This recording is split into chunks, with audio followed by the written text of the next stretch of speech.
Deliverance छुटकारे के लिए नहीं बनाया गया था, बट इसकी जरूरत तब पड़ी जब पाप के कारण ये बंधन का शिकार मनुष्य बन गया। हम जानते हैं किस रीति से पहला पाप आदम ने किया और किस रीति से पाप एंटर हुआ और स्पिरिचुअल मृत्यु उस जगह पे आ गई, और कैसे शैतान ने उस पाप के द्वारा अपना कंट्रोल मनुष्य पे ले लिया। हालेलुया। और किस रीति से ये चीजें आज तक हम देख रहे हैं लोगों की लाइफ में और मनुष्य के जीवनों में। समझ रहे हो क्या नहीं? हम एस्तर की पुस्तक में एस्तर और मोर्देकाई जो उसका चाचा था उसके विषय में पढ़ते हैं, और हमें समझना होगा जो मोर्देकाई था, जो उसके पिता थे, उनका नाम किश था, और किश जो थे वो शाऊल के घराने का था। जो किश था व्यक्ति वो शाऊल के घराने का था, और शाऊल को परमेश्वर ने शाऊल का अभिषेक किया था कि वो जाके जो अमालेकी थे, जो शत्रु थे इजराइल के, उनको मारने के लिए। जितने भी अगर आप अमालेकियों के विषय में पढ़ो तो 7 बारी प्रभु ने कहा है, वचन में लिखा है कि मैं इन अमालेकियों को तुम्हारे पास से नाश कर डालूंगा। तो शाऊल जो चुना गया था शत्रुओं के ऊपर, शत्रुओं को भगाने के लिए, शत्रुओं को मार गिराने के लिए। बट हम देखते हैं एक जगह पे प्रभु ने कहा कि जितने भी जब तू जाएगा सारे अमालेकियों को, सारे जानवरों को, सब कुछ को खत्म करके आना है। बट जब शाऊल गया उस स्थान पे, उसने सबको नहीं मारा, उसने प्रभु की आज्ञा को कंप्लीट नहीं करा, उसने सारे अमालेकियों को खत्म नहीं करा। और हम देखते हैं एक व्यक्ति था जो मोर्देकाई के टाइम पे हम जानते हैं जिसका नाम हामान था, जो उसी राज्य में रहता था और जिसके कारण इजराइलियों के ऊपर दंड की आज्ञा आई थी। तो आप समझ रहे हो? और जो हामान था, बाइबल में से जब देखते हैं, वो उसी जो अमालेकी शाऊल ने छोड़े थे और नहीं खत्म किए थे, उन्हीं की आगे जो जनरेशन्स थी, उन्हीं में से जो हामान था वो निकला था। आप समझ रहे हो? जिस व्यक्ति को, जिस लोगों को शाऊल ने नहीं मारा, वो आगे आकर इजराइल के लोगों के लिए एक दंड का कारण बन गए थे या बनने वाले थे। आप समझ रहे हो? तो बहुत सारी ऐसी चीजें हैं जो जनरेशनली हम अपनी लाइफ में अनुभव करते हैं। हालेलुया।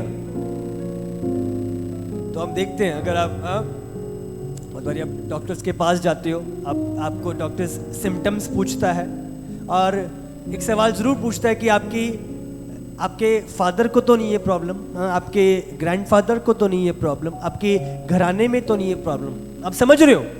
तो फिजिकल एलिमेंट्स मतलब वो चीजें जो जनरेशन से कैरी कर आ रही है। हम देखते हैं एक चीज पीछे से चली आ रही है, हाँ, वही चीजें परदादा, दादा, फादर, बच्चे, आगे वही चीजें रिपीट हो रही हैं। स्पिरिचुअली भी उनको भी ऐसा ही हुआ, उनके साथ भी।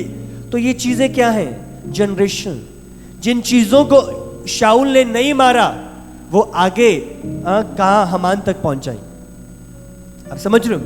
ऐसी जिन चीजों के साथ व्यवहार ना किया गया, जिन चीजों के साथ, जिनके ऊपर फतेह जीत हासिल नहीं की गई, वो धीरे धीरे कहां पहुंच रही हैं? हम जैवंत जीवन को जीने के लिए बुलाए गए हैं। हम बंदरों में, जकड़न में, हम शैतान की बंदुआई में रहने के लिए नहीं, प्रभु ने हमें छुटकारे के लिए बुलाया। अगर आप निकालो निर्गमन की पुस्तक निकालो 6 उसका 6, ये प्रभु का वचन है। इस कारण तू इजराइलियों से कह, मैं यहोवा हूं और तुमको मिस्रियों के बोझों के नीचे से निकालूंगा। समझ रहे हो? उनके बोझों के नीचे, जो उन्होंने बोझ लाद रखे हैं तुम पे, हाँ ये करो, ऐसा करो, ये करो, उनके बोझों के ऊपर से मैं तुम्हें निकाल लूंगा और उनके दास्तव से तुमको छुड़ाऊंगा। समझ रहे हो? उनके दास्तव से तुमको छुड़ाऊंगा। एक घोड़े के लगाम लगी होती है, उसके जो दांत के पास होता है उसके मुंह में हम वो लगाम अटैच करी होती है, उसको इधर घुमा रहे हैं तो इधर घूम रहा है, उधर घुमा रहे हैं तो उधर घुमा रही है। तो प्रभु यही कह रहा है, उनके फिरौन और उसके लोगों की दास्तान से वो उनकी अपनी मर्जी नहीं थी, वो जहां घुमा रहे थे वो वहीं चल रहे थे। आज हमारी लाइफ में हम देखते हैं कुछ लोगों की लाइफ में शैतान और उसके दूत उनकी लाइफ को कंट्रोल कर रहे हैं, उनका वश उनके शरीर पे नहीं है। नशे इतनी लत लगी हुई है, कंट्रोल ही नहीं है, छोड़ना चाहते हैं बट छोड़ नहीं पा रहे। क्यों? कंट्रोल, दास्तव बन चुके हैं। व्यभिचार छोड़ना तो चाहते हैं पर व्यभिचार के दास्तव बन चुके हैं।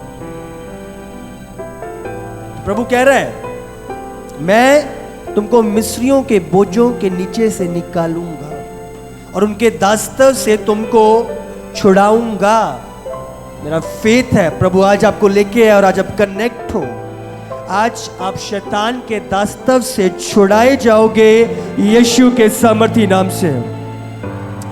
और बाइबल कहती है, और अपना बूझा बढ़ाकर और भारी दंड देकर तुम्हें छुड़ा दूंगा।